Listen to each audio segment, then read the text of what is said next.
Yang budak depa bertanya macam nasi utanya okunya lanjaro tu kiban dah kemudip kiban dah kemati. Kemudip mutan panang gatin ana apa na dia enang roro ana bu ana apa. Itu serah awak tak kena galak dah kan. Kon mesti katanya tahu dia lah kan. Sampai uronyo. Jadi uronyo buat teletekan uronyo. Ditanya DNA kaji ke KPA. Jino KPA hanya 4, jino KPA dan bergoji.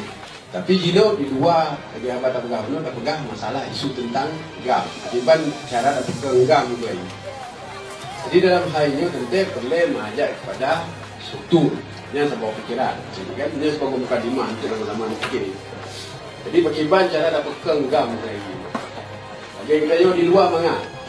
Dia pertemuan lagi gandung dia di antara GAM yang tak aktif memang buang dan sebagainya dan simpatisan dan sebagainya kita ni mantan sabah etiket sabah ni mana tak pegang apa jadi dia dah pegang macam struktur di luarnya bahawa dengan GAM lagi dia sebagai pandangan bukan lima yang kedua di Nanggro pakai bancara lagi yang kata dengar daripada rakan-rakan yang dimasukkan dulu urangnya tetap memedang atenan GAM.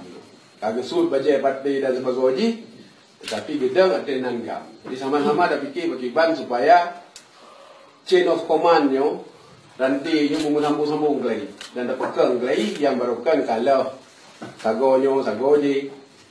Jadi mekanisme ini bagaimana? Jadi nyo ke sebagai bahan semikir dia untuk mukadimah. Sebab menyo GAM nakang sebab GAM yang ke hak kelompok, sebuah parti, sebuah golongan dan sebuah haji. Tapi hak anggota katanya yang rela untuk tetamu dalam barisan. Untuk tetap perjuangan akan ukurnya. Dan dalam halnya, dalam konteks Jino-nya, nak untuk tersambung perjuangan politik. Jadi GAM sebagai sebuah organisasi harus terbenahi, harus terperbaiki dan kelemahan-kelemahan dan pernah masukan-masukan bagaimana cara untuk terpegaknya. Jadi nyoke yang terbuka ke Bandung sebab menyoke